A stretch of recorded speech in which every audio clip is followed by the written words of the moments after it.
Good Saturday evening, ladies and gentlemen, boys and girls, children of all ages. Welcome to another edition of the Saturday Night Wrestlemainiacs. It's me, it's the big guy KG, sitting in with none other than the one, the only, Nubian Sumo. Two questions. First and foremost, how you feeling? And what are you powered by tonight? Oh, I'm feeling just fine, sir. Very fine. Tonight, I'm being powered by the Long Live the Queen by Caldwell Cigar Company. Hold on, let me get you on solo there so we can see that. There you go. And I pulled this out for a reason tonight, which we'll get to in a little bit. And then I'm putting a dead soldier out of his misery. She empty. Old elk. So we're gonna be sipping on. We're gonna be long sipping on this one here tonight.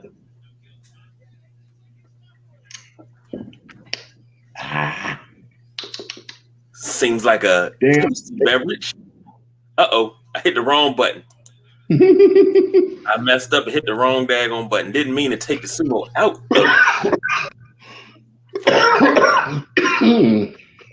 Easy now, easy. Got the crawl for you walk now. I know you ain't got virgin lungs.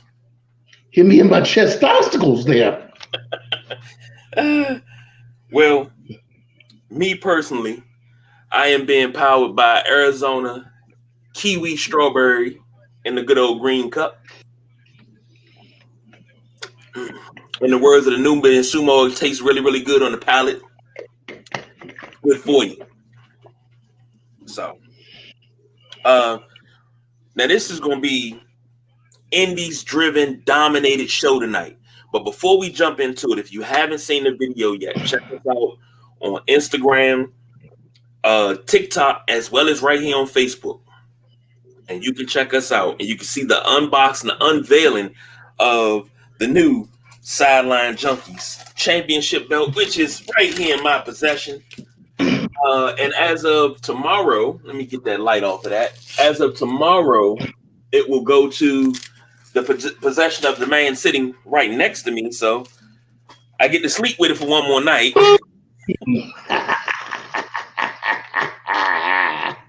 But as of tomorrow, I was at the unboxing and I got to put my hands on it. But I let him, I was being the gracious champion that I am. You know, notice I got the 3 belts on tonight. I see. Being the gracious champion that I am, I decided to let KG just get a little taste of it, since that's about the closest he's gonna get to it anytime soon. Well, not the way things are looking with SummerSlam coming up. We got a couple pay-per-views coming up for picks. So I'll get my title back. You said that to say what? Oh, I'll get my title back. Notice I said mine. I was the first champion this year. I get that, you know. And it took you, what, 7 months to defend? Well, yeah, we didn't have no picks. Well, it ain't my fault we didn't have no picks. Mm-hmm. Just seemed convenient to me, you know. Well, I mean, I was trying to. Then all of a sudden, after you on your first title defense after 7 months, what happens? I took an L. I tried to cheat to keep it, but I took an L. It's okay. It's all right. It's all right. As you can see, we're Sans, the People's Choice, Don Rodriguez, who's on the travel day. He's on special assignment. His special assignment is getting back home safely. But I will say this. The Boss BJ, the Wrestlemainiacs all got together. We got our fines out the way. Fines were paid. And bread was broke. We sat down. It was the first time in our what are we on? 5th year of the Wrestlemaniacs that we were all together at once in the same place. To say the least, that felt good yesterday. It felt good.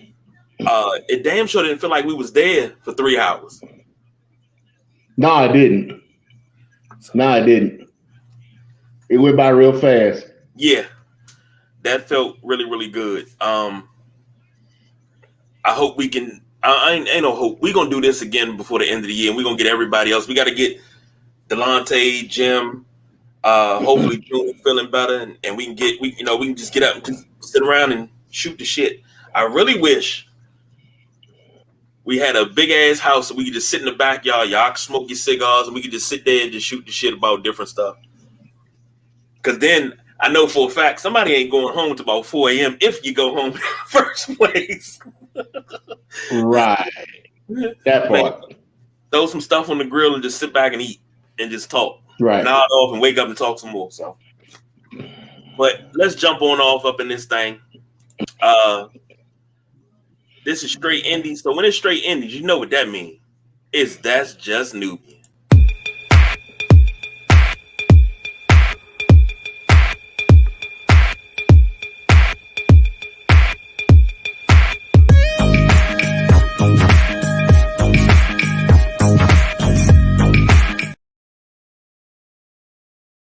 Indeed, ladies and gentlemen, That's Just Nubian is brought to you by Helen Hunt Motors. Is your chain strange? Your money funny? Your credit won't get it? But you need to get to point A and point B? Come on down to Helen Hunt Motors. There's only one location, so it's near you. Got any kind of ride you want, from big, small, luxury, bucket, whatever you need. Come see me. I'm the sales manager down there. I'll take care of you. You need a quality car? Go to Helen Hunt Ford. Nubian Sumo. Helen Hunt Ford.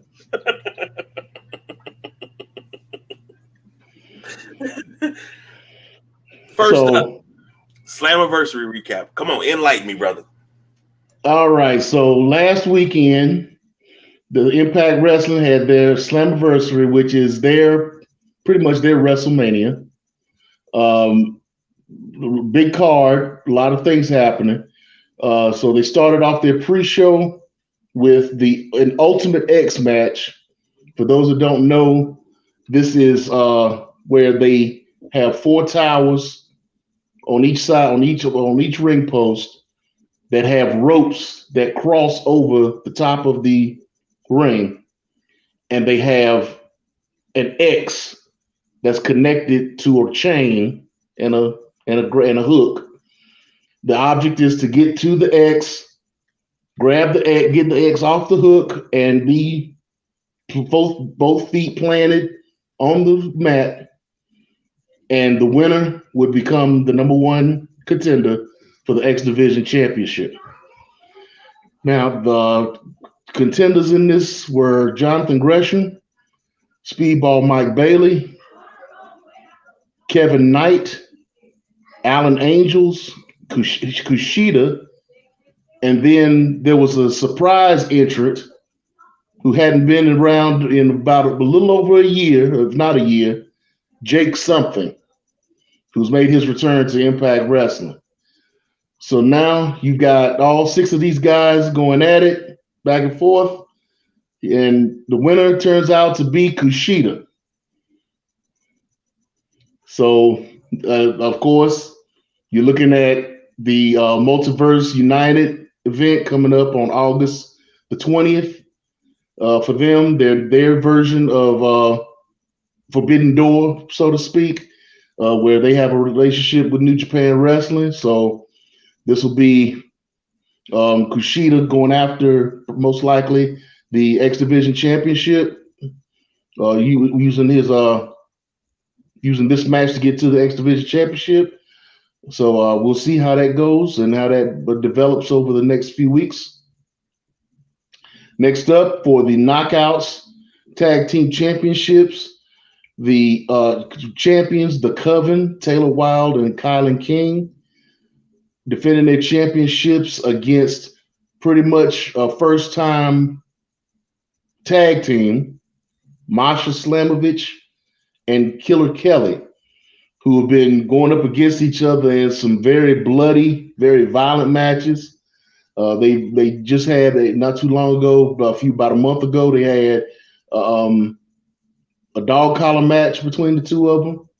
That was a very well done match.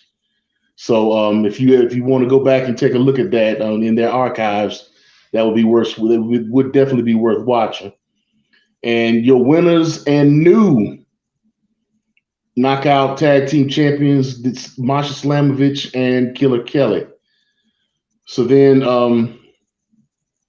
in the next match, they had Darren McCarty, who is a hockey legend. The event was in Windsor, Canada. So they had Darren McCarty, who is a Detroit Red Wings enforcer and hockey legend, 4-time Stanley Cup winner, who was there to be a special enforcer for the next match, which was Bully Ray and Diener from the Design, going up against Team Canada, Scott D'Amore, who is the president of Impact Wrestling, who has been having a beef with Bully Ray for a while now, and a mystery partner.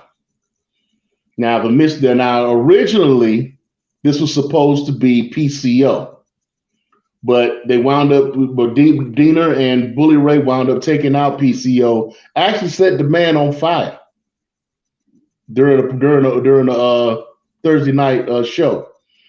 So took him out, and they left it open for a mystery partner to come in. And who decides to show up to reform Team Canada but A1, who was in the stands, who was in the arena, but he didn't wrestle. He was just there to be supportive. Supportive for the actual member of Team Canada that actually wrestled, Eric Young.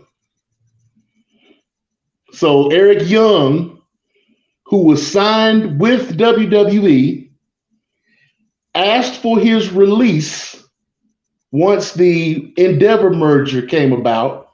He had a clause in his contract, apparently, that stated that if at any time Vince McMahon came back into power in any way, shape, or form, for creative, that he would want out of his contract. And so they honored the contract. He went through his 90-day no compete, and he is here at this pay-per-view to wrestle against Bully Ray and Diener, and Team Canada winds up winning the match. So now you've got Eric Young back in a mainstay of Impact Wrestling, back in Impact Wrestling, and we're going to see where that goes from there for him. Because the sky's the limit for him as far as X Division, if he wants to go after the World Championship, Tag Team Championships, whatever he wants to do, he can do that. He can even go and right now he's probably going to be going against Diener, being that Diener was part of what was called Violent by Design, that was led by Eric Young. And they wound up, so to speak, killing Eric Young off of the show for Diener to take over and just call the faction The Design and redesigned it under his own way. So I'm sure there's going to be at least a storyline with him and Diener and the Design going forward until they put him in some type of title contention somewhere. Now, next up for the X Division Championship, champion Chris Sabin defending the title against KG's boy, Leo Rush. Leo Rush is in Impact Wrestling. I'm sure he's still dealing with the New Japan I'm sure this is going to be part of the Multiverse United situation because he is still still has a relationship with New Japan. I'm not sure of a contract, but he does have a relationship with them. So bring him over for that mashup. And your winner and new X Division champion, Lio Rush. So that's going to be interesting. Let me say this. That's going to be interesting. Go ahead. It's no way in Four Hills we can ever deny the kid got skills. No. I'm not. Hey, I told you how long ago was it? I retracted everything I ever said about Lio Rush once he got to Japan. Because once he got to Japan and he had to start dealing with a company that was disciplined and wasn't going to go for all the bullshit that he had been putting out in MLW and in WWE and all that crap that he was doing. Once he got to New Japan, his whole attitude has changed. I can actually appreciate Lio Rush now because he's a whole other person. So yeah, his skills were undeniable. It was just his attitude. Yeah, and that's his actually changed. Yeah, let's not forget the home problems. The him not making no money because he got to pay for hotel rooms on the road because his wife want to travel on the road with the kids. That's why he got let go from WWE. But to see him be this much of a redemption story, I'm all for it. But I just don't want him to flip-flop. This week he's X Division champ. Next week he's talking about retirement. Then the week after that, he's talking about defending his title somewhere else. That's the only thing that I don't want to see. I'm happy for his success. Just stay in the vein that you in. Keep rising to the top. Well, I'm going to bring up something here in a little bit, that will probably show that he is in for at least a little while with Impact. Like I said, he's still got a relationship with New Japan because he has a tag team with Yo that he was in the junior division. So he's still going after the X Division, not the X Division, but the junior tag team championships as well as the junior heavyweight championship. So I know he's still dealing with New Japan. It's how long he's going to be with Impact. That's the situation. But I'll bring up something a little later that may shed some light on that. So the next match to come up is for the World Tag Team Championship, where the champions Chris Bay and Ace Austin are defending their belts against Moose and Brian Myers, Rich Swann and Sami Callihan, and a tag team known as Subculture. Subculture being Mark Andrews and Flash Morgan Webster. Now, you may remember these names from NXT UK because they had the faction Subculture within the NXT UK as well. So these are the same two guys that were in NXT UK and NXT for a while, and you actually have a new set of champions in Subculture. Subculture are now your new World Tag Team Champions, which brings the international flair into even more of an international flair into the Multiverse United show. Now that you have two Scottish guys with titles going into that show. So now, next up, which I'll admit, this was my bathroom break. Frankie Kazarian with his wife, the original Knockout, Tracy Brooks, going up against Eddie Edwards with his wife, Alicia Edwards. And Eddie Edwards wound up winning this match with some interference from his wife. So, like I said, I didn't see too much of this one. So we shall move on.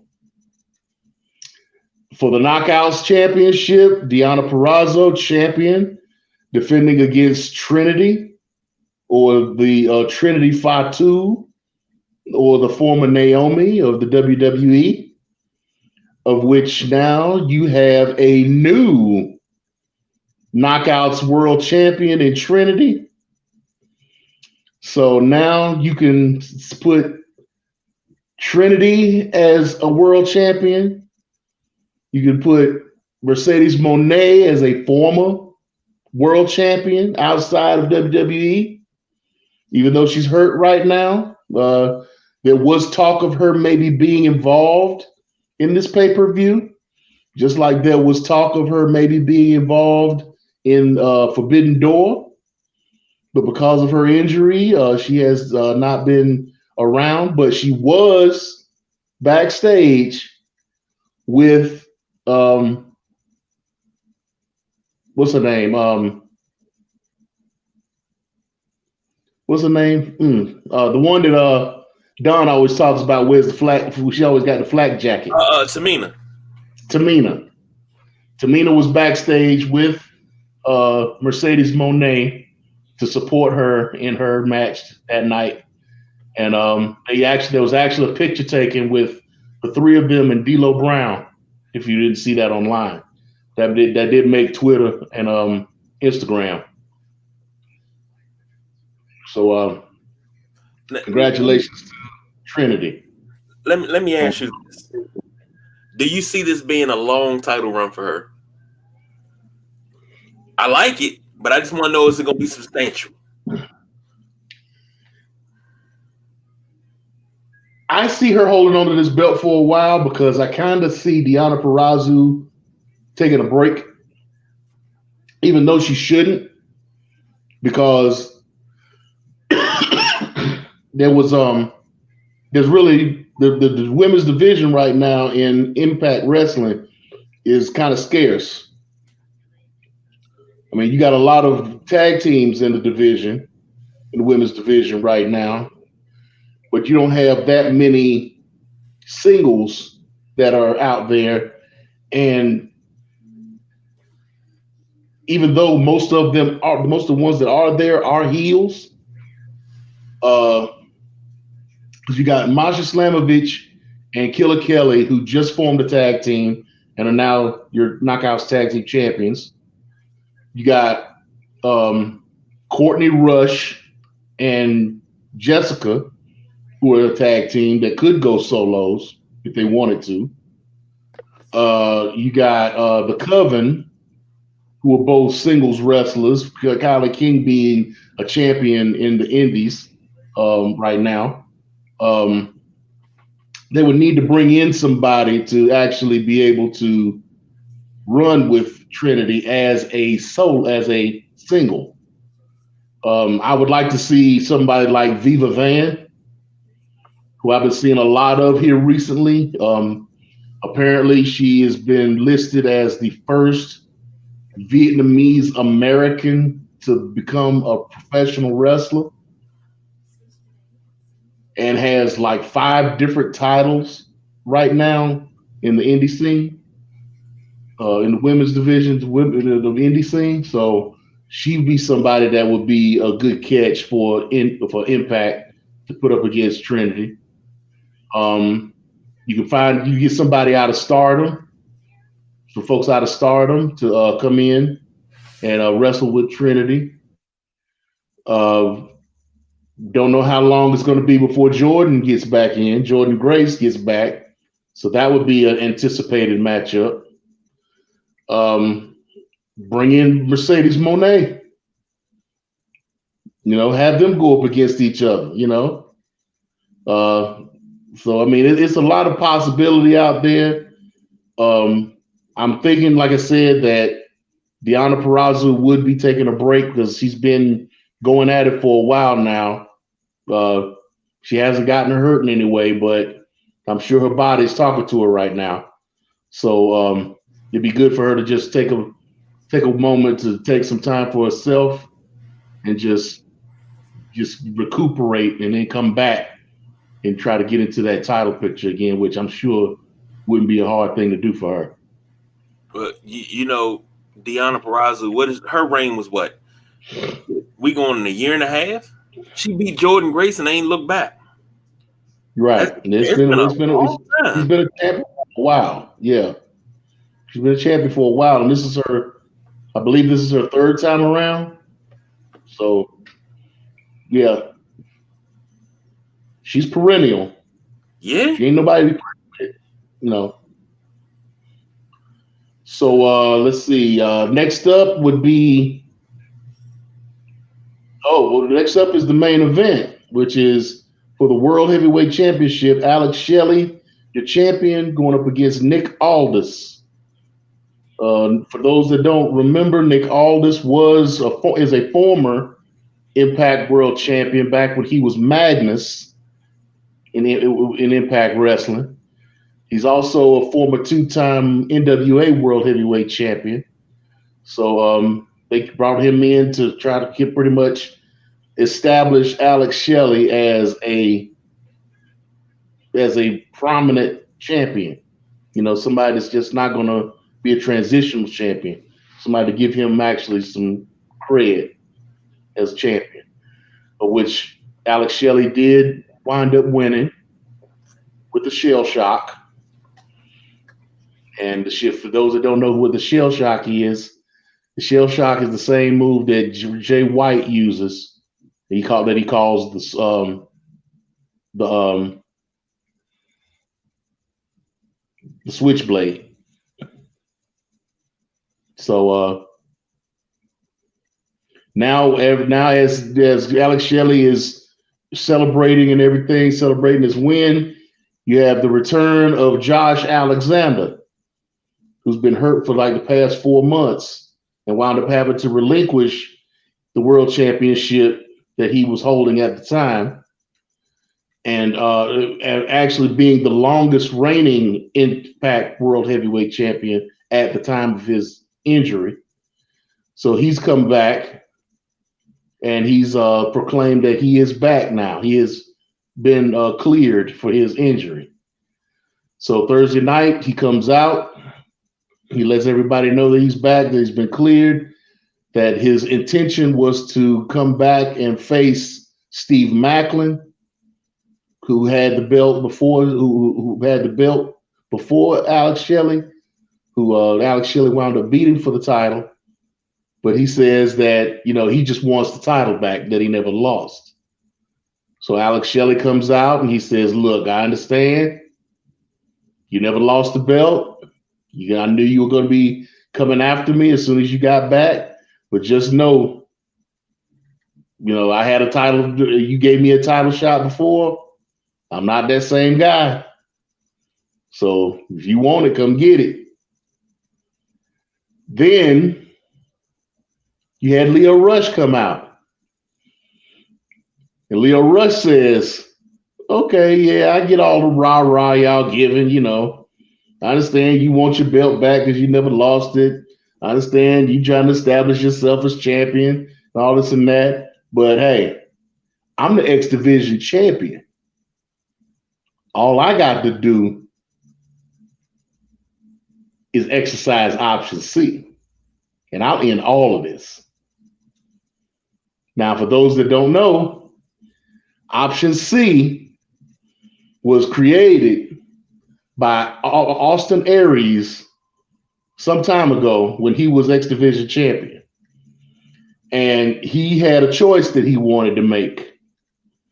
He was like, well, we got this big pay-per-view and I don't really have anybody to wrestle, but I need to defend. I need to do something with this belt. Now, I could just go home, take the night off, relax, do what I do. I could also pick somebody and defend my championship at this pay-per-view. But what I'm going to do is I'm going to surrender this title. And I'm going to make myself the number one contender for the World Heavyweight Championship. And that, my friend, is option C. So from that day forward, that was a stipulation that came with the X Division Championship. That anybody holding the X Division Championship can cash it in for a shot at the World Heavyweight Championship. But it can't be like an instantaneous thing. It's not like Money in the Bank. So it has to be. They have to be in the ring, make the announcement, and it has to be set up. The match has to be set up. So that's what Bill Rush is threatening. He's threatening to use option C to put himself in the world title picture. Option C is pretty good though.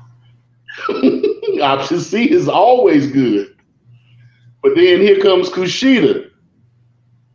Kushida comes out wearing the X as a necklace, and he's like, look, man, I see where you're going, but don't forget, I'm your number one contender. You may not have that belt long enough to exercise option C. So Leo looking to be around for at least a little bit. We'll see how it goes. We'll see how it goes with that. But like I said, the next pay-per-view, they got some shows in Chicago that are coming up here next week or so. Got 2 shows coming up. I'm sure they're gonna take those shows and the shows, for Thursday nights off those 2 appearances.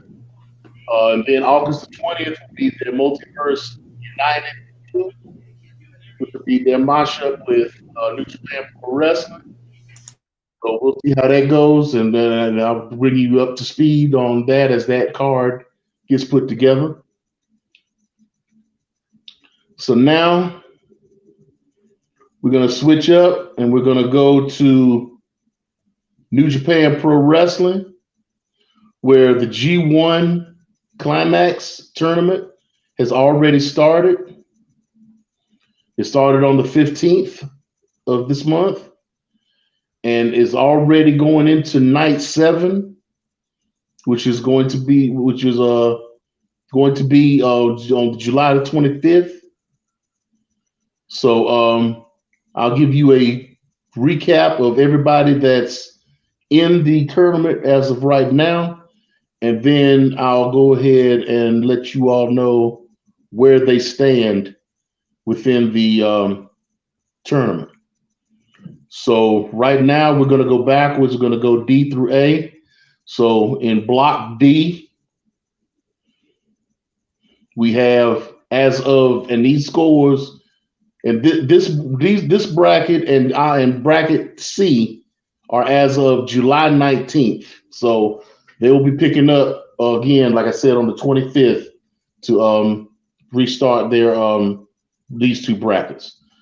So right now you have Jeff Cobb from United Empire and Zack Sabre Jr. from TDMK at 4 points each. You have Shane Haste, which is TDMK, Tetsuya Naito, which is Los Ingobernables de Japón. You have Hiroshi Tanahashi from Chaos, and also Hiroki Goto, which is one half of your IWGP Heavyweight Tag Team Champions. They're all at 2 points apiece. And you have Alex Coughlin, who is a member of the newest sub-faction of the Bullet Club called the Bullet Club War Dogs, and Toru Yano at 0. So they've lost both of their matches so far. Now, going into Block C, you have David Finley, who was the newest member, who was the newest leader of the Bullet Club, and Evil, who was part of the Bullet Club under who leads the sub faction of the House of Torture at 4 points each. You have Eddie Kingston, Aaron Hanari, Mikey Nichols, and Tama Tonga, who are 2 points apiece.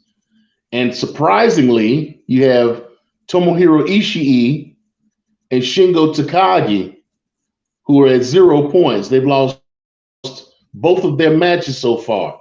And Shingo Takagi has lost to Aaron Hanari and Eddie Kingston. Eddie Kingston actually lost the match to Evil, but he did beat Shingo Takagi for his 2 points that he has.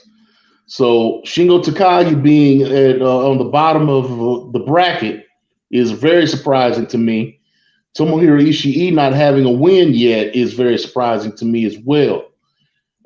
This Aaron Hanari is interesting because the Aboriginal tribe that he comes from in New Zealand, they have tribal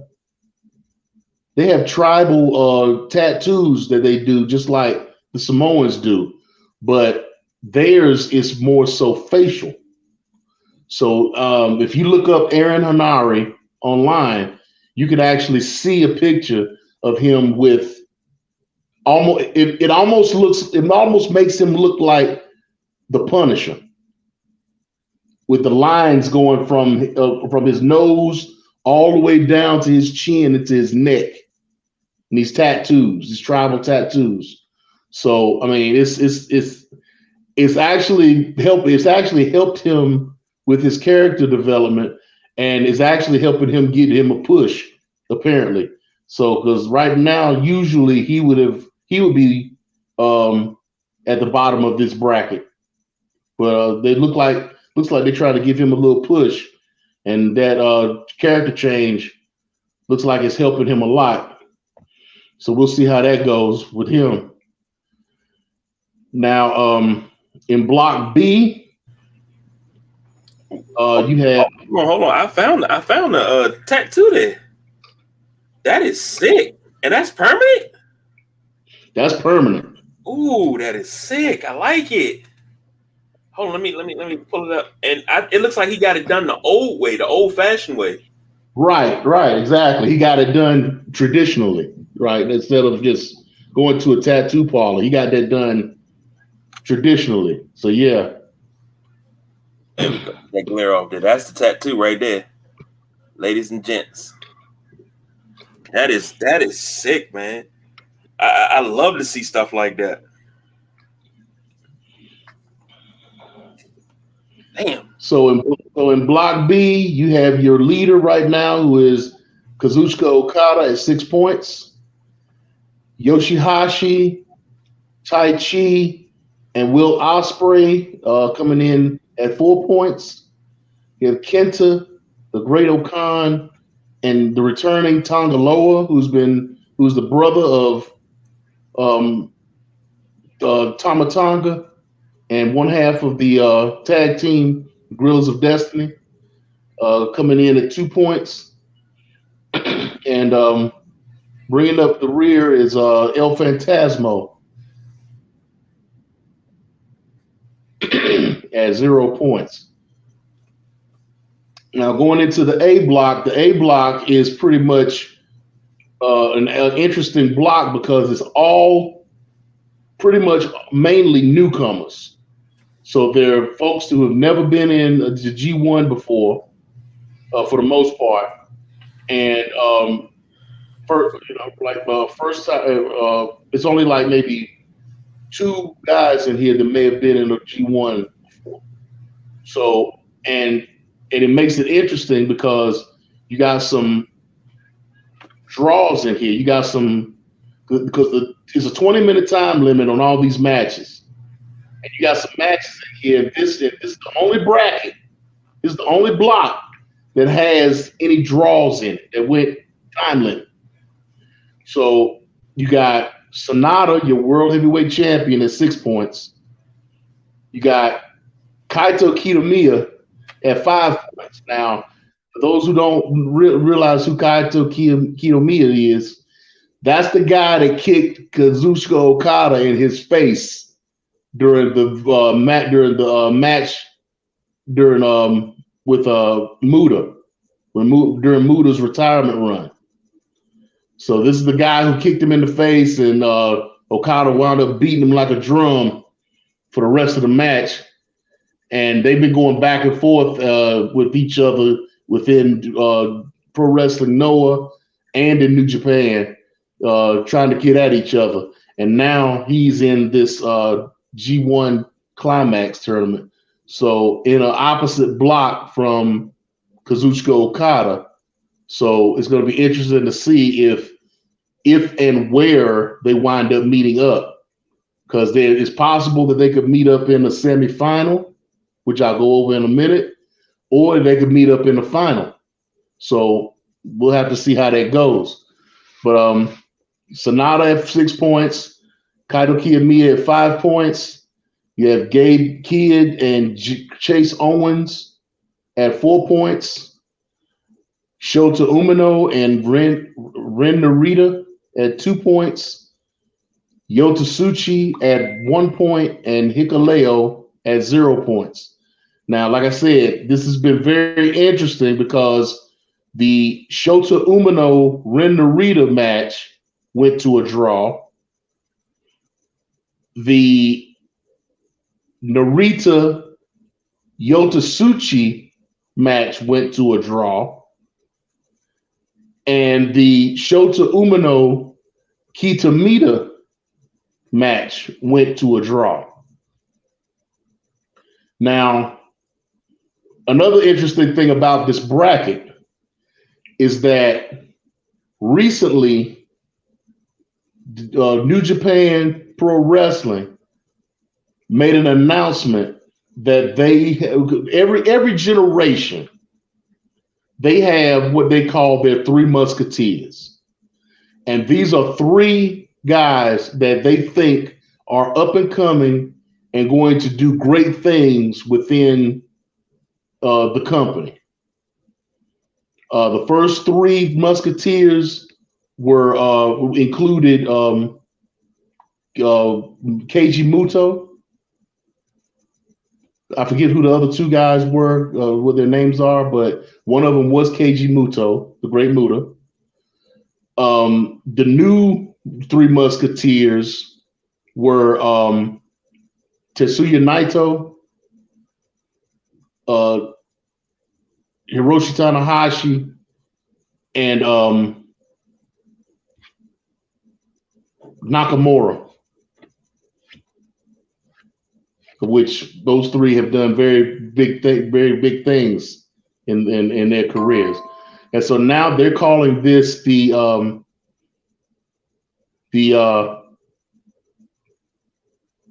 Reignia era new Three Musketeers, because of the new era of the Emperor that has just been seated, just been minted recently within the last couple of years. So they named these three, they named Shota Umino, Ren Narita, and Yota Tsuchi as their new Three Musketeers. And they're looking for great things to come from these guys. Now, as I told you, Umino and Narita had a match that went to a draw, a 20-minute draw, which is a very good match. And neither one of them, they don't have, even when they were in the New Japan dojo, they wrestled each other, but neither one of them had a win against each other. So that's going to be an ongoing thing. They're going to be rivals for the rest of their lives, pretty much. And then Ren Narita versus Yota Tsuchi, that went to a draw. Now, the interesting one being Shota Umino having a draw against Kaito Kiyomiya. I thought that was interesting that they would have him draw. I'm thinking that they would probably push Kiyomiya, but they also want to give some doubt as to whether they're going to have him win the bracket, win that block, because you still got your world heavyweight champion in that block. And they actually wrestle each other on the 25th. So that'll be an interesting match to see how that goes. Is that going to go a draw? Because winners get 2 points, losers get no points, ties get 1 point each, and any disqualifications or anything like that, usually you're supposed to subtract points, or you get no points at all. So we'll just have to see how it goes with that. So that's pretty much the update on that. They'll be doing this for another, like I said, the seventh show coming up on the 25th. It's supposed to be 19 shows in 26 days for this tournament, and it will come to a close. The 2 top point getters in each block will move on to the semi and quarterfinals, where they will face each other to a final 4 and then a final. And whoever wins this tournament will become the number 1 contender for the World Heavyweight Championship and will headline and main event Wrestle Kingdom that will be on January the 4th, which it is every year. Well, Raj say he's in the building. We glad to have you here, brother. Getting into this thing, I'm gonna get to a couple of these comments. LaGuardier, big guy, looks like Kanye West. It's up to you if that's good or bad. Either I look like a genius or I look like an asshole. But either way, I'm good with it. I'll be. It depends on which side of me you want today. Here's a question for you: where can we watch G1 Climax? The rest of the nights. Where can we watch that? Well, actually, you can go to New Japan World. They NewJapanWorld.com is their website for all of their shows. There is English commentary with Kevin Kelly and Chris Samuels, I believe his name is. But yeah, there is English commentary for all of the events. You can see if you can. I think Bleacher Report may have some shows on there. You can check them out. Fight Network usually has New Japan, so you can check them out. But the main place you can go to get anything New Japan would be New Japan NJPWWorld.com to see those to see that tournament or any event that they have with New Japan. And it's funny you say Kevin Kelly. The first thing that popped in my head when you said Kevin Kelly was Hermie. That was the first thing that popped in my head. Oh man! For those of you that are uninitiated, Kevin Kelly had to be one of the best backstage interviewers, other than the coach. But his interactions with The Rock during the Attitude Era were actually comedy gold. Him and Michael Cole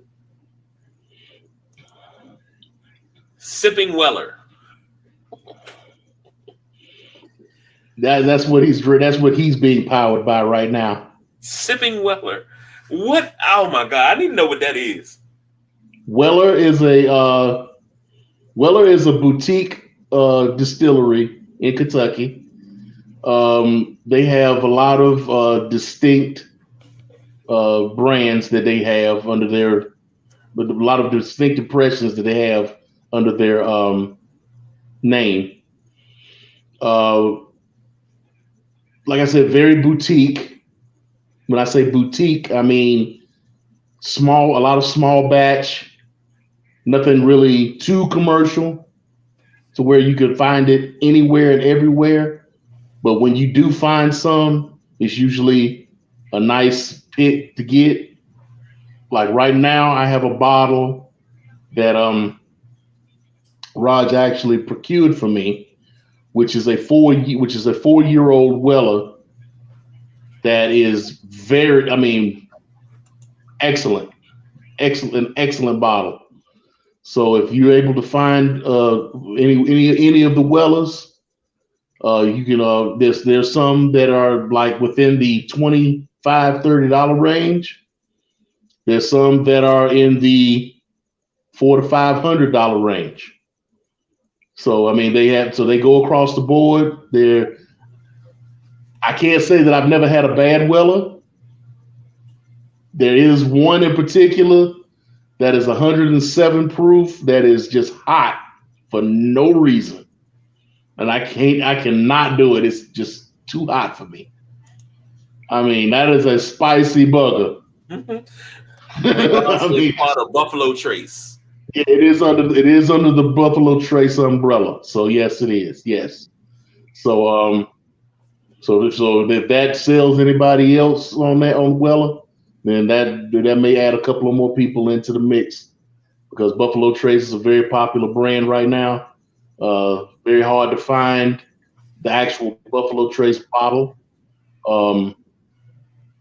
When me and Raj first started drinking Buffalo Trace, a half-gallon handle was like $35 in Costco.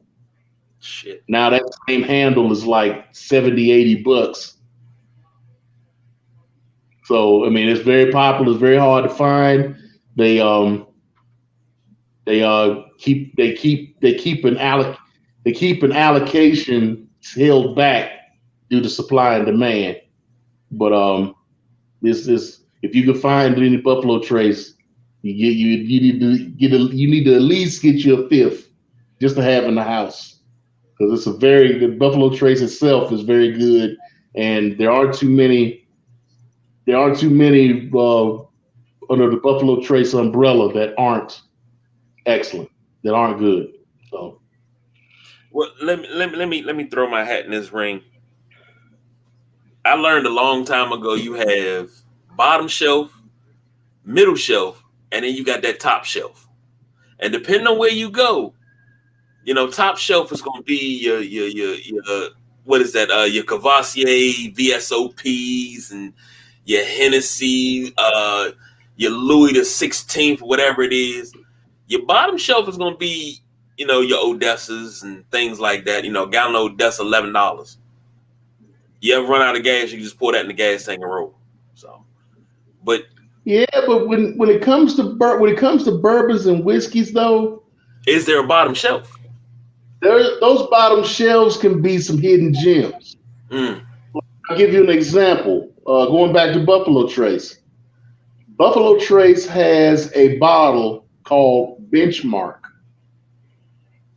It is on every bottom shelf of every liquor store. Black label.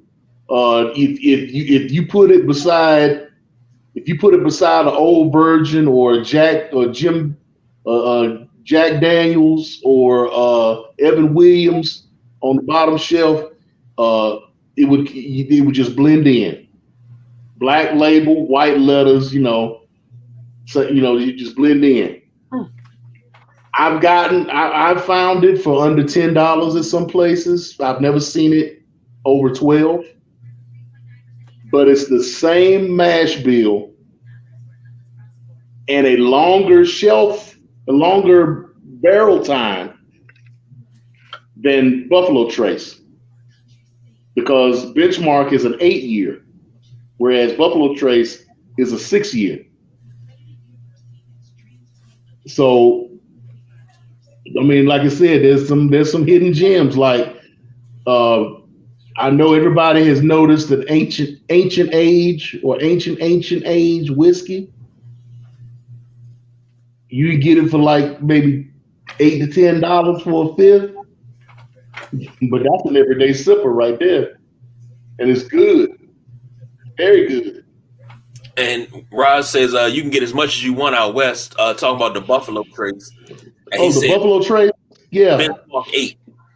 yeah, that's what I'm talking about. The benchmark 8 Mm-hmm. is in another that's an everyday sipper, just like the ancient age, the ancient age. But going back to what he was saying about out west, you could find Buffalo Trace by the fifth for anywhere between $20 and $25. Where that same bottle on the East Coast is going to be anywhere between 35 and $50 because of its popularity. So, I mean, but Benchmark got 2 more years in the barrel. It's going to be $20 less, and it's the same juice. The same juice that goes in that barrel for Buffalo Trace goes in the barrel for Benchmark. And Benchmark stays in the barrel for 2 extra years. It matures 2 extra years. So it's just something to think about. You know, you got to. Reading is fundamental. And If you look at these bottles, and just take the time to read these bottles, you'll learn a lot about these whiskeys, and find out some things that you wouldn't know just by looking at the front. I agree with that because I come in here all the time and get a lesson. We getting a check in from the great Perry Jones, man. What's good? What's up, Perry? Man, I'm gonna tell you this. If I can hit this Powerball for $500 million, once all the taxes and stuff clear, I'm gonna need you, Perry, and Raj. We're gonna go in on this distillery business and make our own, and just make money off of it. Just sit back and make money, because the knowledge that you just dropped on me, from the knowledge of cigars, the knowledge of bourbons, like I never knew none of that stuff, man. Like you know, when it comes to not drinking, when it comes to sipping, you pick up what you know. Some people don't deviate from what they know, but I can see that y'all you don't stay in one lane. You try different things to see how they taste, how they blend. And that's a beautiful thing. And Raj says, sounds like a plan. So, hey, we got the business model.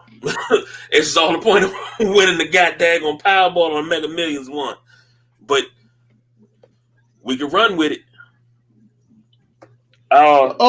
Say to sit up and taste bourbon every day, and just flip barrels every day. I can do that.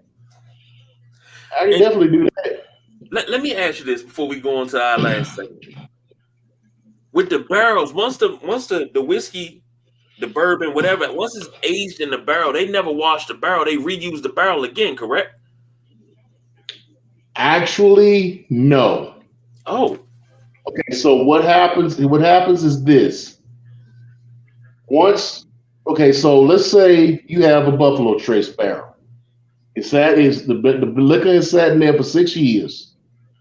You uncork it, you put it through its charcoal filtration and whatnot, you empty that barrel. By law, that barrel cannot be reused for bourbon. With bourbon, the barrel can only be used one time. Now, what they usually do is they may break that barrel down, and they may use that barrel for other things. Like they may use it for like create some kind of decoration with it, or they may use it to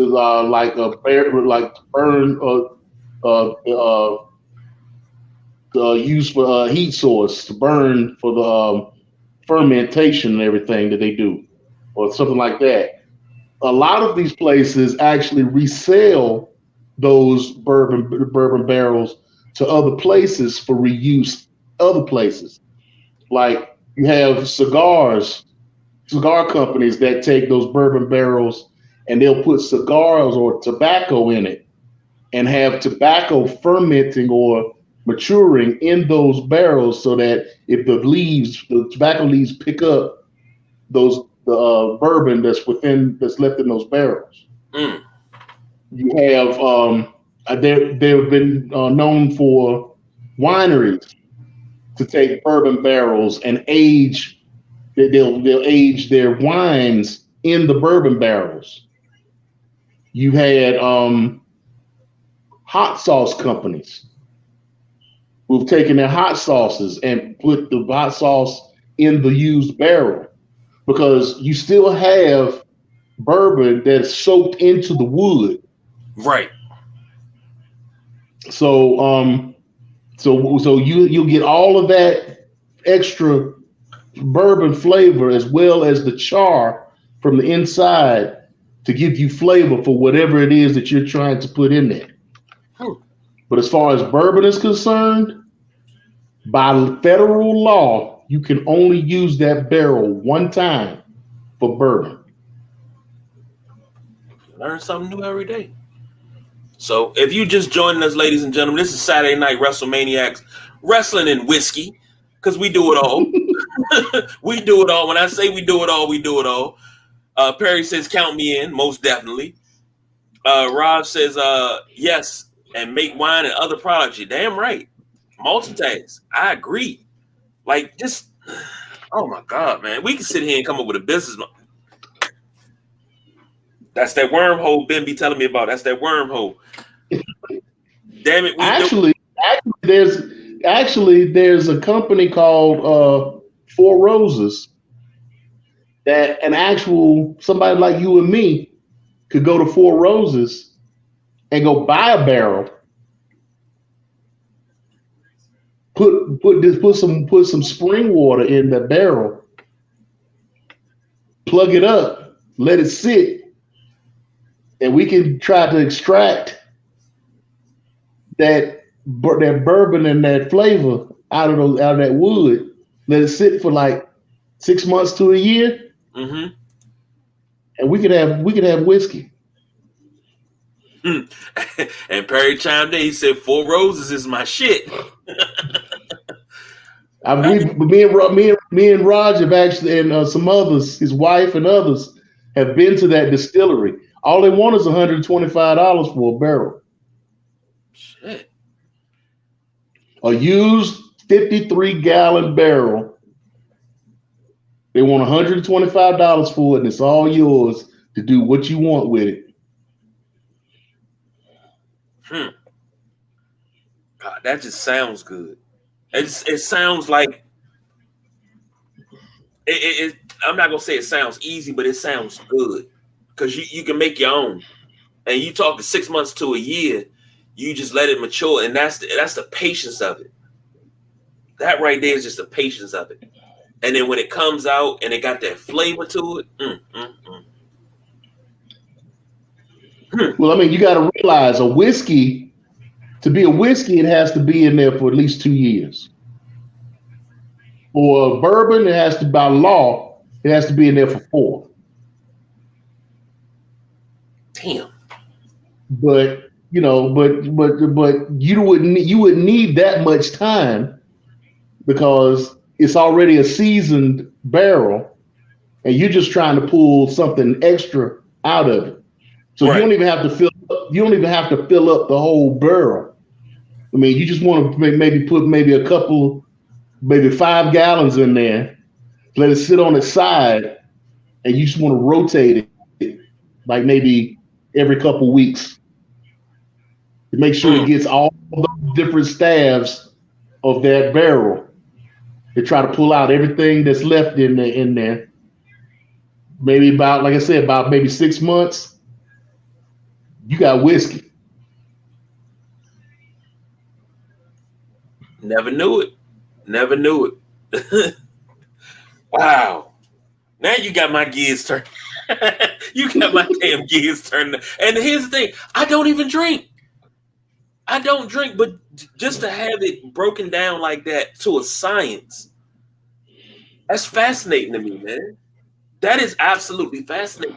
Just to know, I mean, we ain't running moonshine or nothing. We ain't trying to start, a moonshine running business, but to know you can do those type of things and make little stuff for yourself. Yeah. No, moonshine ain't illegal no more. Oh, really? No, moonshine isn't illegal. I mean, they have it to where you could get licenses to do moonshine now. Those the moonshines that you see in liquor stores and whatnot, those are licensed companies that make moonshine. I've never seen moonshine in the liquor store.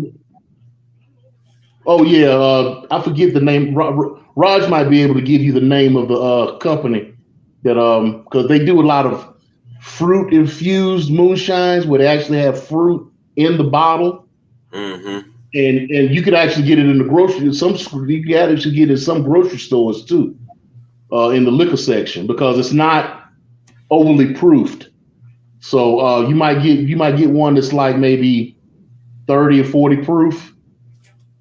But it'll be a moonshine. But it'll be actual moonshine, made in a steel moonshine that somebody has put together, and yeah, you can get a license for that now. When the federal government made bourbon, just like they made apple pie. Apple pie is an American thing. Mm-hmm. The American eagle is the symbol of America. They made bourbon an American thing, like it was invented in America. Bourbon was created in America. There was a time when you could only say that you were creating bourbon in certain part of Kentucky. But now, because of this federal law that they put together about bourbon, you can make bourbon in any of the 50 states or U.S. territories, as long as you follow the law of how bourbon is created. And anybody in the United States can make bourbon. Perry says when is SummerSlam? August 5th. I believe, if I'm not mistaken, that is a Saturday. Let me make sure. Let me make sure. It is a Saturday. No, it is a Sunday, and it's going to be at 1:00 in the afternoon, our time. I got Saturday, August 5th. It's Saturday? Yeah, Saturday, August 5th, 7:30. I thought it said Sunday. Okay, that's fine. Okay, so but it is going to be. It is going to be at 1:00 though. Jeez. It is 1:00 our time. What are they doing? What are they doing? Oh, wait a minute. I'm sorry. My bad. SummerSlam is in Detroit. I'm thinking about All Out. All Out is going to be in London. All In. All In, yeah. All In is in London at 1:00 on a Sunday. SummerSlam is in Detroit Saturday at regular time. So, Raj say the moonshine in the liquor store is crap, and if it ain't in a plastic jug out the woods, I don't want it. Hey, I heard people say that if it ain't got Mr. Bad Face on it. I never said it was good. I just What I was always told, they said if you got moonshine and you light it on fire and it ain't got that blue flame on it, you know it's trash.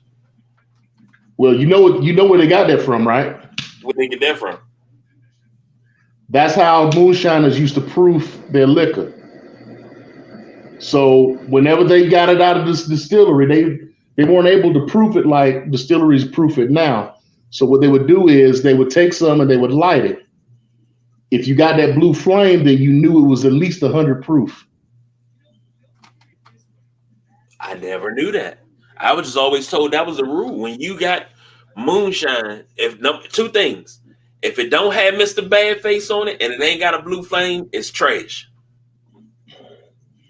Well, the blue flame means that it's at least 100 proof because you wouldn't get that blue flame unless it was at least 100 proof. So it would light at 80. Anything less than 80, it probably wouldn't light. Mm. But between 80 and 100, then you get your regular red flame. But at 100 proof, that's when the flame turns blue. And let me give you a little piece of medical advice. You got a cold, the flu, something stubborn. Get you some tea. Put a little something in that tea, and that little something is that moonshine. Get you an onion sandwich and sip that tea. You'll be feeling fine by the morning. I guarantee it. Well, originally you had to have a prescription to buy bourbon. Really? When bourbon first came out, it was used as for medicinal purposes.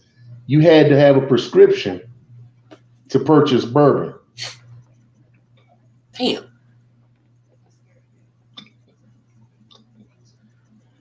Prescription for bourbon, prescription for cocaine, prescription for heroin.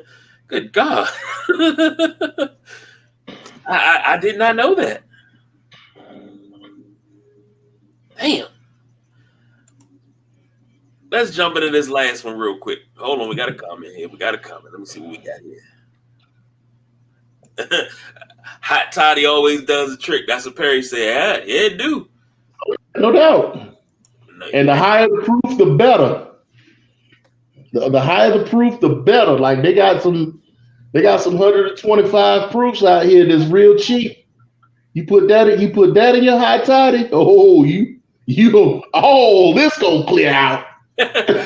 Well, they say you got to do that and put on your sweatshirt, your socks, and your sweatpants, and get under the blanket. You'll sweat everything out. You got to change. Oh yeah, no doubt. No doubt. All right. No. Death before Dishonor. Yes, the Death Before Dishonor event was last night for Ring of Honor, which of course is under the AEW flag. This is one of their main shows that they have.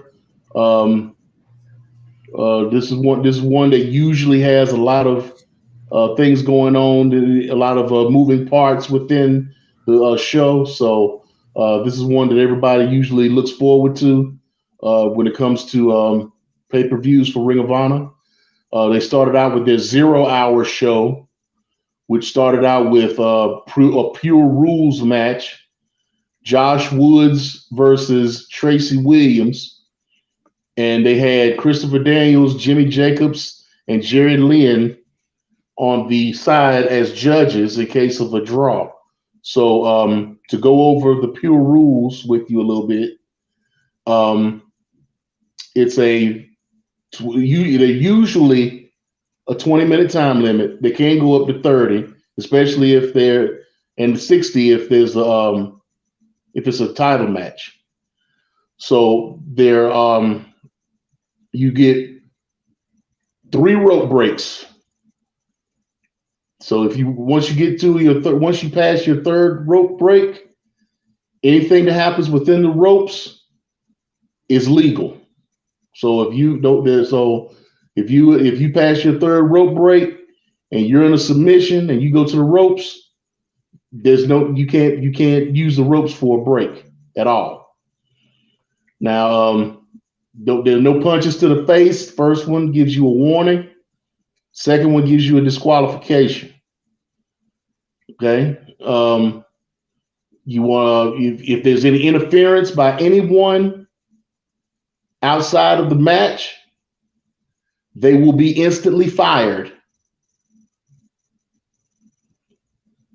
So this keeps all outside interference out of these matches.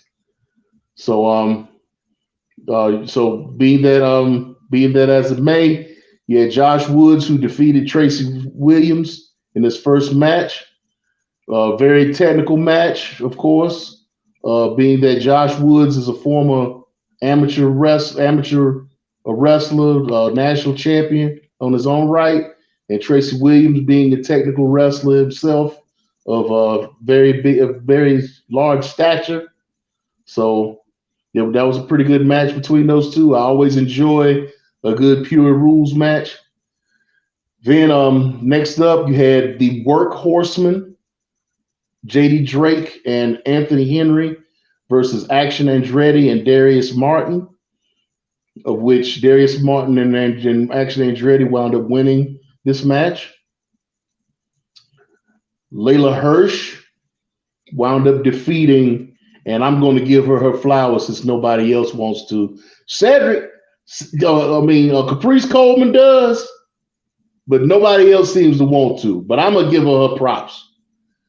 The Pan-African World Diaspora World Champion, Trish Adora. She did lose this match to Layla Hirsch, but I think she has been losing a lot of matches lately because she is with the New Japan Dojo now in LA, and she is doing things to try to rework her character or rework her style and whatnot. So, I think this is a means to an end at some point, to where she's going to end up being a very big part of the women's division, either in Ring of Honor or in AEW. I understand, Perry, you saying that she's getting jerked, but if she's in the dojo, you know as well as I do, if they're announcing that she's part of the New Japan Dojo, she's not going to get any wins. So we're just going to have to see how it goes with her. They got her in this faction with Carly Bravo and Sean Dean, the infantry.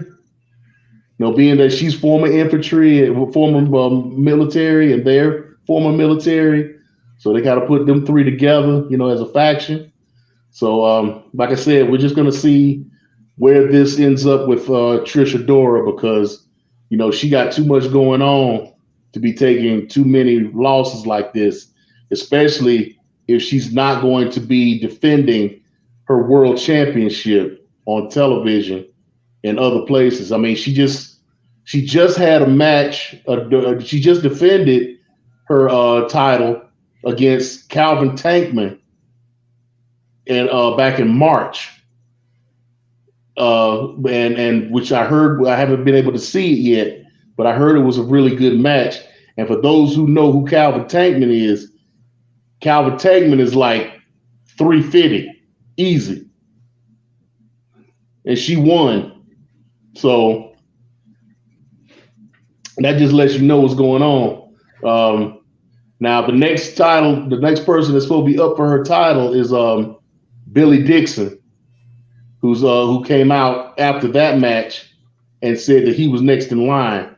So Perry would be able to. Oh yes, definitely. Recognized by the PWI as an actual world championship. So yeah, that's why I keep saying it whenever we talk about Trish Adora. That's why I keep bringing that up, because it's not just somebody putting a world title on the words world title on that belt. This is an actually recognized world championship that has been defended around the world. So this is not just just some bullshit somebody put together. And she's and to put a little more stank on it, she's held that belt longer than Roman Reigns has had his by a whole year. And does not get talked about. It does not get talked about. Roman Reigns has not stepped outside of the WWE, but she's been all over the world with her belt. She is the 1980s Ric Flair of the modern era when it comes to that belt.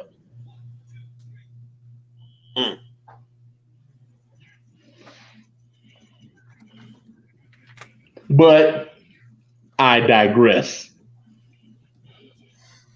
Next matchup on the 0 hour was AR Fox going up against Shane Taylor, of which they they put this they build this match as the quintessential Ring of Honor match. For anybody who's never seen Ring of Honor before, they said that this would be the match that you would want to show somebody to introduce to Ring of Honor, because you had the two different styles, the hard-hitting big man style of Shane Taylor versus the high-flying quickness of AR Fox. So, but Shane Taylor's going through it right now. And I hate to see it. I hate to see it as well, because, I mean, one of the longest reigning television champions, the most prolific television champion out there right now, as far as any of the previous title holders. Shane Taylor did wind up losing this match, but AR Fox does have a match against Orange Cassidy coming up for the International Championship. So I'm thinking that's why they put AR Fox over on this match. So otherwise, I think Shane Taylor would have taken this match. But it was a very good match between those two. And the fact that Shane Taylor uses that sit out pile driver like Bam Bam Bigelow used to use, Griggs from Asbury Park, but being that he's from Cleveland, Ohio, he calls it greetings from the land. So I mean, I mean, like I said, Shane is a big boy. I mean, he done lost a lot of weight, but he still got them baby birthing hips on him. Hey, ask Perry. You can ask Perry. When back in the day when him and Keith Lee were the tag team of Limitless, and Shane Taylor was pushing like 400, 420, that boy had some hips on him. He had some hips on him. But he's slimming down now. He's down to about maybe 350, 325, somewhere in there. He's looking real good. He's moving around real good. I'm just hoping that he gets back. They put him back into at least television title contention. I'd love to see him and Samoa Joe go at it, because that's going to be a hard-hitting match between those two. Hell, I'd like to see Zack Sabre Jr. see what he could do with Shane Taylor. Because I'm thinking that because Shane Taylor going around calling himself the Jaw Jack Kid now. That boy got a right from hell. Mm-hmm. he knocking folks out with that right hand right now. But again, I digress. Going into the main card, the first match of the night on the main card was Gravity versus Commander. Commander being one half of the AAA Tag Team Champions, and Gravity, which it was announced he is the younger brother of Bandito. So Gravity is getting a real push right now, because they're saying that one of the matches that I'll be talking about a little later would have an effect on him, being that he won this particular match against Commander. So I'll talk about that once I get to it. Now, Samoa Joe wound up defending and retaining his world television championship against Dalton Castle, which was a pretty good match between the two of them. It's not their first time together, but it was very good, very good. And Samoa Joe, hopefully, I'm still waiting to see Samoa Joe and Zack Sabre Jr. in a title unification match. I'd love to see it. So we'll see how that goes. For the World 6-Man Tag Team Championships, Brian Cage, Bishop Khan, and Toa Leona, who are the Mogul Embassy, retained their titles against Master Wato, Ryusuke Taguchi, and Leon Ruffin. For those who don't remember Leon Ruffin, he's the small, petite black gentleman that was in NXT that held the North American Championship for a while. The husband of Aja Smith, the WWE referee. So, you know what I'm talking about, KG? Of course I do. They call her Referee Bay. Oh yeah, so that's her husband. So he was going by Leon Ruff in WWE, but now he's Leon Ruffin in the Independents. So they wound up putting them three together for that beatdown that they got because they try to make him out to be like the modern day Mikey Whipwreck. Takes a beating but keeps on ticking. Mm-hmm. You know, that type thing. But in the end, it's just too much for him, and he wound up taking the pin. Let me say this about Aja Smith though. I ain't never seen outside of the Hebners and Charles Robinson in the last 25 years. Hebners, Charles Robinson, Mike Chioda. I've never seen a wrestler, a referee, get as much love as Aja Smith. I've never seen her have a referee have as many fans as her. It's amazing. You in love with the referee? That's kind of hard to do, especially when they don't really want you as a referee to get that kind of acknowledgement. So, yeah. Well, you remember Jackie was a referee too, right? Jacqueline was a referee for a little while too. She got her license. She was a referee for a little bit too. Jacqueline was a referee. Ivy was a referee. Yep. But you don't see love for referees like that to the point where, you know, people are actually going up to her at shows and wanting to take pictures with her and autographs with her. Like that's a beautiful thing. I mean, we start doing a trading card thing again in wrestling. I say we get the referees and you get a referee set too. Hey, Aubrey Edwards. I believe Aubrey Edwards is on the verge. If she doesn't have one already, she's about to get her own action figure. That would be great. I'm not even gonna lie. Absolutely amazing.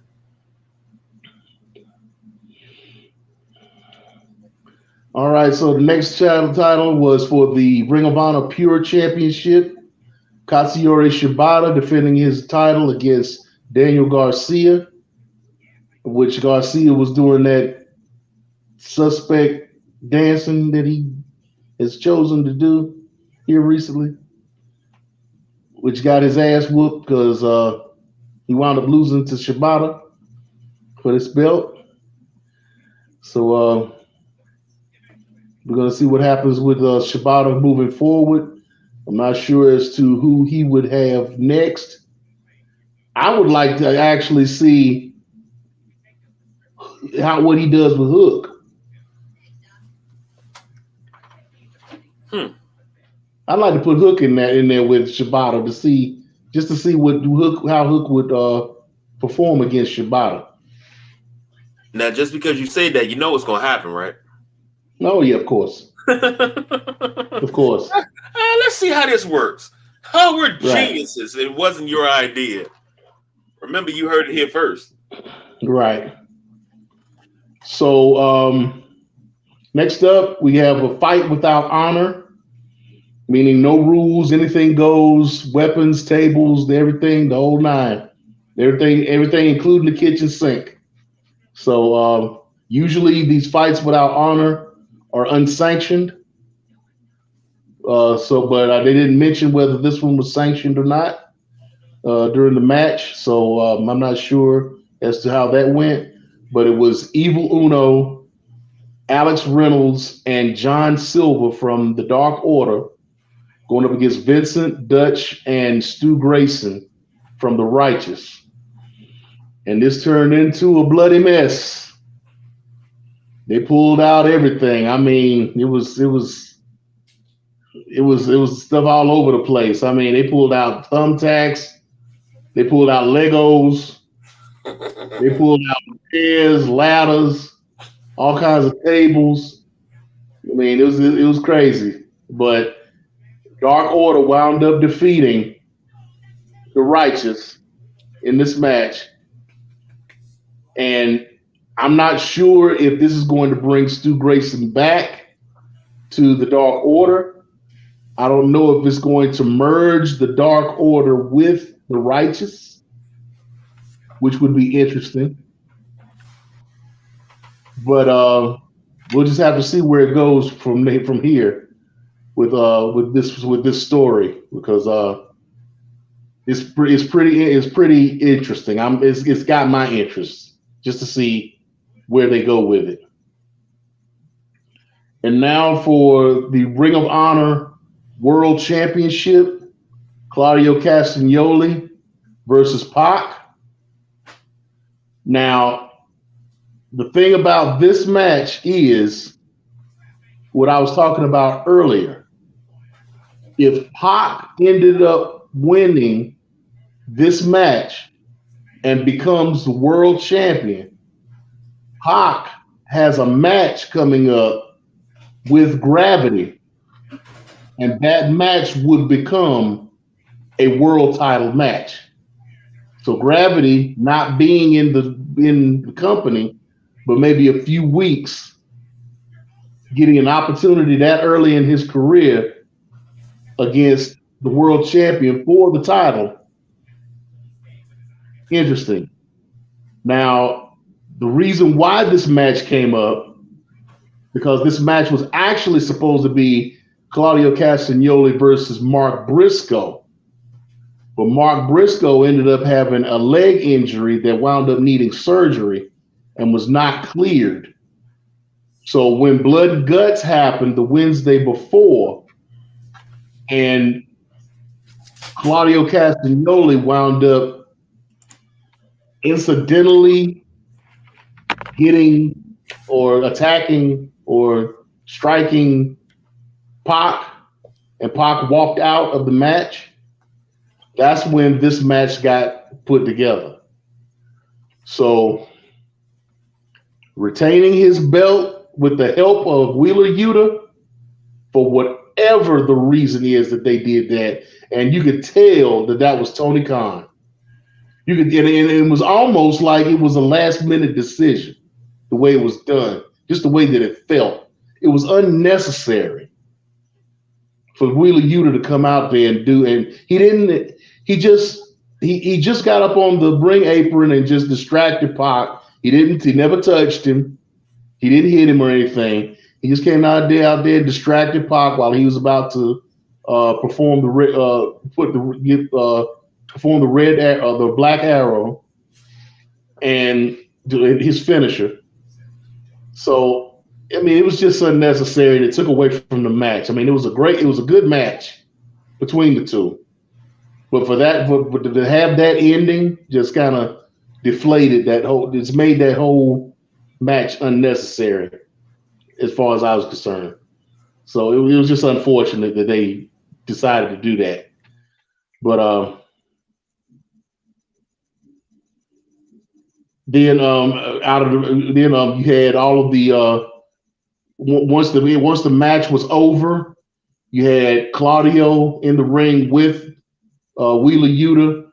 Looked like he was about to attack Pac, and then Penta, El Cero Miedo, and Rey Fenix came out, reforming the Death Triangle. So we were talking about, I think we were talking about trios at some point at one time. How many, who's going to go after the House of Black for their trios championships?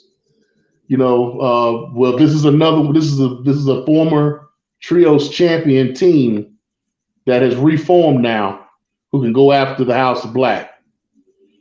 So they came out, and then you had the rest of the Blackpool Combat Club came out. You had the Best Friends come out. You had Orange Cassidy come out.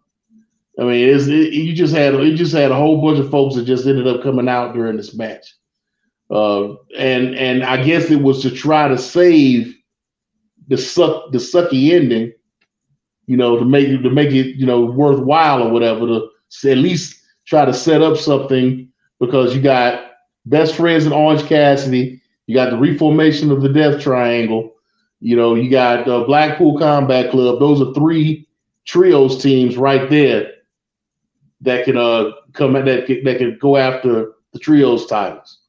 So, and then you got Orange Cassidy, who has folks that are coming after him for his belt. So it kind of, like I said, it was just put him out there to kind of save face, in my opinion. All unnecessary, but all leading to our main event, which is for the Ring of Honor World Women's Championship. Athena defending her title against Willow Nightingale. And yes, Perry, they did a damn good job. They did. They really did. They really did. I was expecting Willow to win this match, but being that Athena is just on such a strong run right now with that belt, it's kind of hard to put anybody over on Athena right now because she's just doing so well. I'm so proud of my funny face. I'm just so proud of my funny face. You just don't know. I'm just like, look at her. She don't nobody know who Ember who? Well, let me say this. According to Bleacher Report, now they gave grades for every match. This was match of the night. This is their highest grade. They gave it an A+ for this match. No other match got an A+. The previous match got an A. Claudio Castagnoli versus Pac got an A. D+ for the Righteous versus the Dark Order, B+. A- for Shibata versus Garcia. It's C's. But that was match of the night. Oh yeah, it was definitely match of the night. It earned its place. It earned its place as main event. I mean, it was already main event caliber. Putting Pac and Claudio in that main event spot would have been a detriment to that whole pay-per-view. But to put Athena and Willow, the storyline that they already got going, this is their rubber match. Both of them got one win apiece against each other. Athena got her first loss as Ring of Honor Women's Champion, even though it was in a non-title match. It was during the Owen Hart tournament. She got her first loss as Ring of Honor World Women's Champion against Willow. The first match that they had together with Athena winning was a great match as well. I mean, those two have great chemistry with each other. So I look forward to seeing even more matches between those two. I'm pretty sure Willow will at some point be in the title picture in AEW for either the TNA, the TBS Championship, or the Women's World Championship. So, I mean, at this point, because they got her on a nice little run. Former first New Japan Strong Openweight Women's champion. Then you had her winning the Owen Hart. You got her in title contention for the Ring of Honor World title. I mean, why not give her? She should get a belt at some point. I can see her taking that belt off of Toni Storm at some point. I'll say this: This is how WWE should have ran with Ember Moon. They fumbled the goddamn bag when she came from NXT. I will say that. But it's not the first time, and it looks like it won't be the last. No, hell no, it won't be the last. No, it won't be the last. But I'm just glad, just like we talked about earlier with Mercedes, just like we were talking about with Trinity, she got out of that mess. She's gone into the indies. She's shown herself as who she actually is and what she can do. I mean, she's not dependent on that old face or whatever she called it, or whenever she was in WWE. I mean, it is her finisher. She's known for it, but that's not her only finisher. Wait. Are you talking about what was it? Oh my god! That rope spinning stunner that she got. Oh my god! Now she calls it the O. She calls it the O face now. But so I forget what they called it whenever she was in WWE. What was it? The Total Eclipse. Right. Man, I thought that was one of the most devastating moves in wrestling right there, because when she pulled it off, and I only seen her botch it once, and it wasn't her fault. But when she pulled that thing off, that's almost as devastating as the RKO out of nowhere or a diamond cutter. But maybe that's just because I'm blinded, because Ember Moon is one of my girls. I saw that. I saw that little thread that you got on our Sideline Junkies thread there.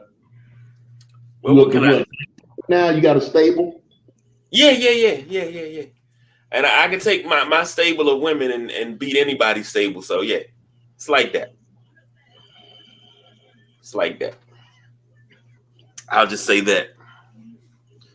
Y'all can be jealous all y'all want, but we just does the damn thing around here. And the Midnight Rider doesn't like it too much, but ain't nothing he can do about it. That's all right. Look, see, it's either gonna be me or Ryder. We just gonna show up one day and be like Goldie and be like, "Yo, brother, you know how the game is played. Your bitch chose me, and we can do this thing. Now we can sell this like gentlemen, and we can get to some gangster shit." Well, I'm gonna tell you, like, what was my man name? I can't think of his name, but he told me, he said, I can tell you like this: Sumo wanted one of my girls, so I let him come on over so we could rap a taste. You can have a bitch. You go ahead and give her a little bit of money, because she damn sure ain't getting nothing from me.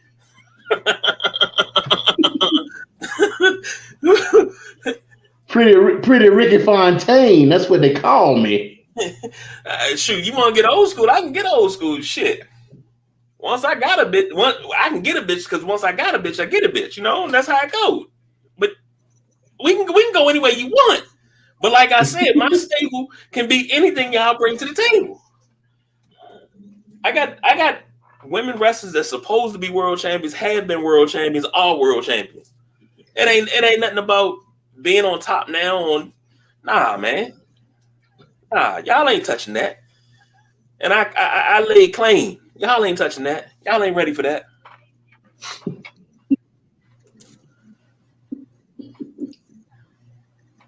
Man, I will say this. We've went around from Slammiversary, recap a G1 Climax. We've talked bourbon. We've come up with a business model what to do if we hit the Mega Millions or the Powerball, and we talked about death before dishonor. I think. Oh, look, just in case you do hit the lotto or jackpot or whatever, please don't get on camera and go back to the store you got the ticket from. Talking about thank you, I appreciate you, God bless you, and all that stuff. And don't do what old girl did. Oh no, there will be nothing like that. You know that was a setup. Oh yeah. That was a setup. Still. I'm gonna be like, he had the black gloves on the screen mask when he signed the paperwork, and they gave him the check. That's what I'm gonna be. I'm gonna have a mask on. You ain't gonna know who I am. You ain't gonna know if I'm black, white, Hispanic. You ain't gonna know nothing. I hit the lottery. I hit Mega Millions or anything like that. Nobody's gonna know. There's gonna be signs. You know, my baloney gonna be cut a little bit thicker. That's all I'm gonna say. My noodles gonna be a little bit. You know, I'm gonna put an extra packet in my noodles or something. You know, it's gonna be signs there. Instead of me eating Libby potted meat, I'm gonna be eating Alma potted meat. Don't play with me. I had a big can of spam. That's how you gonna know. Watch for those things. Watch for that. Exactly. Instead of buying a 5-pound bag of potatoes, man, I'm gonna buy a 50-pound bag. That's how you know I got money. Right. That's how you know. Go to the Chinese, go to the Chinese place and get them big things of rice. Yeah. That people don't understand. That's how the hell you know. So, well, we've come to the end of our journey tonight. Thank you for letting us be a part of your Saturday night. Hopefully, we can be a part of your Sunday morning tomorrow morning for the Sunday Rise.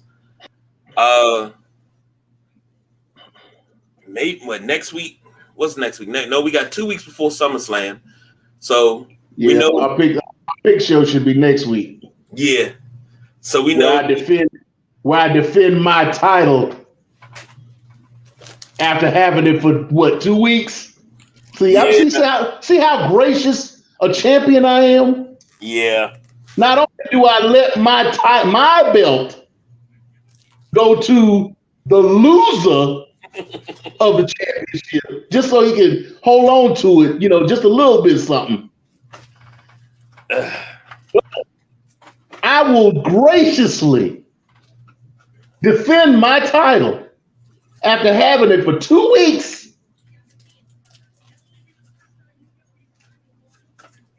to show and prove who the true champion is within the side. Okay. Now, see, I'm going to turn into Wayne Campbell from Wayne's World. And as I sit here and I look at this magnificent strap, she will be mine. Oh, yes, she will be mine.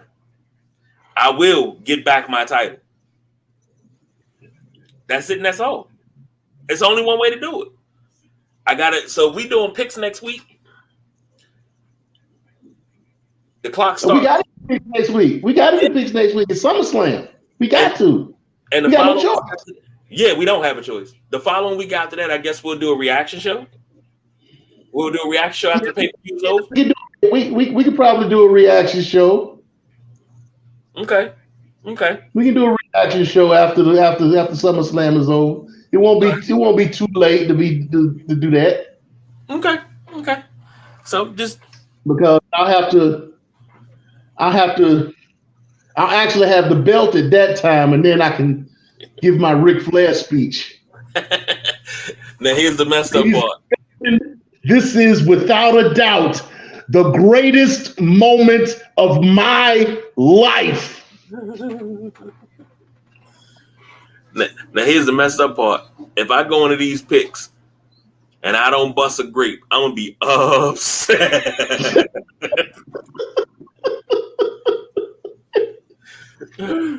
I had a shot this time. I ain't have a shot this time. I'm gonna have me a shot this time. You kind of screwed the pooch on the last one. I sure enough did. So, and I know we're gonna do all our picks on air. So, of course, like always, the book, the cards, whatever, it's all gonna be set up. So, ladies and gentlemen, once again, thank you for letting us be a part of your Saturday night. The People's Choice Don Rodriguez on special assignment. Last time I checked, he said he was in North Carolina sitting in traffic. So he's headed home, sitting in tonight in his normal seat. The champion, Les Champions. Boom! the Nubian Sumo. Big thanks to Raj and Perry for joining in the comment section tonight. It's always a pleasure. Always great to have you guys here in some form, shape, or capacity. So that's beautiful. Like I said, stay tuned for us tomorrow morning. And the guy that was talking about you looking like Kanye West. Yeah, and let's not he was on Twitch. Okay, appreciate you sitting in too, bro. Appreciate that too. And like I said, if you're looking at me as a musical genius or an asshole, I could be both. But for the Nubian Sumo, I'm the big guy KG. Konnichiwa, bitches. Diversify your bonds.